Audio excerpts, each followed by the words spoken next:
My sister called me at 11 on a Tuesday night. Her voice was shaking. Dad changed his will. Everything goes to Karen now. All of it. What? Are you sure? I saw the papers. The lawyer confirmed it. We get nothing. Karen was our stepmother. She'd been married to our father for 3 years. I sat down slowly, trying to understand. Dad had always been fair. In the beginning, Karen hadn't seemed terrible. She'd baked Dad his favorite apple pie that first year. He'd smiled in a way he hadn't since Mom died. But something shifted in that final year. The calls became less frequent. Dad stopped showing up to family dinners. Karen thinks I should rest, he'd say. The drive is too much. The funeral was 2 weeks later. Karen wore dark sunglasses indoors and cried at the right moments. My sister and I stood on the opposite side of the room, watching her performance. After the service, Karen's lawyer handed us a copy of the will, dated 8 months prior. Everything, the house, the savings, the rental properties, now belonged to Karen. My sister got our mother's wedding ring. I got Dad's old watch. That was it. My sister looked at me, her eyes red. Are we really going to let this happen? Something's not right, I said. Dad wouldn't do this. Not like this. I hired a lawyer who specialized in elder law. Not a cheap one, but someone with a reputation for finding what others missed. I need you to be honest with me, he said at our first meeting. Are you doing this because you think something was wrong, or because you're angry about being left out? Both, I admitted, but mostly the first one. My father wasn't himself those last months. These cases are hard, he said.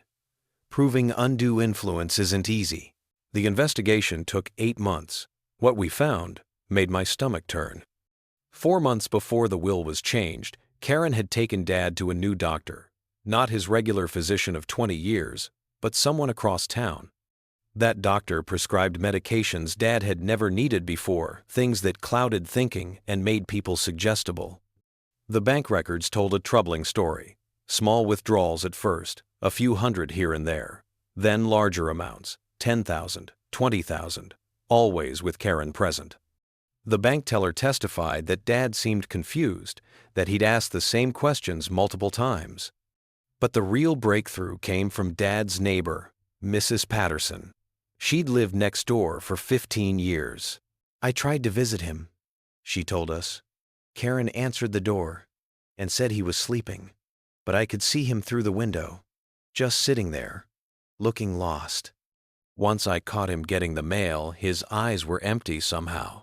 Then Karen rushed out and pulled him inside, said it was too cold. The private investigator we'd hired found the recording 6 months into the search. Dad had a small digital recorder he used for notes to himself.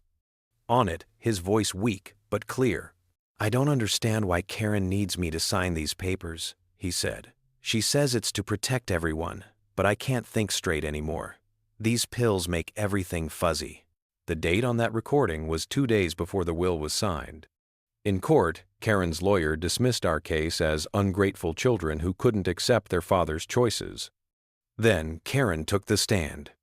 She wore a navy dress, her hands folded in her lap. When the lawyer asked about the will, tears streamed down her face. I loved him, she said, her voice breaking. He was everything to me. These two, she gestured at us, they never accepted me. Your father wanted to make sure I'd be taken care of. Is that so wrong? For a moment, the courtroom felt the weight of her words. My sister reached for my hand. Mrs. Wilson, our lawyer said gently, can you explain why your husband needed to see a new doctor? Why he needed medications he'd never taken before? Her composure flickered. He was anxious. The old doctor wasn't helping. And the bank withdrawals? $20,000 in cash? We were planning renovations. In the 3 weeks before he died? She had no answer for that. The judge didn't speak right away. He sat there, flipping through the medical records one last time. The courtroom so quiet I could hear someone breathing behind me. My sister's hand was locked around mine. Her fingers were shaking. Karen stared straight ahead. She wasn't crying anymore. Her face was tight, like she already knew. Finally, the judge looked up. He adjusted his glasses and cleared his throat once. This court finds that the will dated 8 months prior to Mr. Wilson's death was executed under undue influence, he said. The evidence indicates cognitive impairment, isolation, and manipulation consistent with possible elder abuse. For a split second, nobody moved. It felt like the air had been sucked out of the room. Then Karen's face drained of color. Her mouth opened, like she wanted to argue, but no sound came out. Her lawyer put a hand on her arm before she could stand. The will is hereby voided, the judge continued. The estate will revert to the prior valid will. The judge added that the matter could be referred for further review, but today's ruling was about the will. Only then did I realize my own hands were numb. I'd been holding my breath the entire time. After the verdict, my sister turned to me in the courthouse hallway. "Do you think Dad knew?"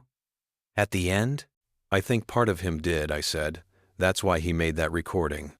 The house went back into Dad's original estate, split evenly between my sister and me. Karen got what she was legally entitled to as a surviving spouse, about a third of the estate. Karen moved out within a month. No forwarding address, no goodbye. We got the house. We got justice, legally speaking. But we didn't get our father back. Nobody really won. If you want more stories like this, subscribe to Ashes of Us.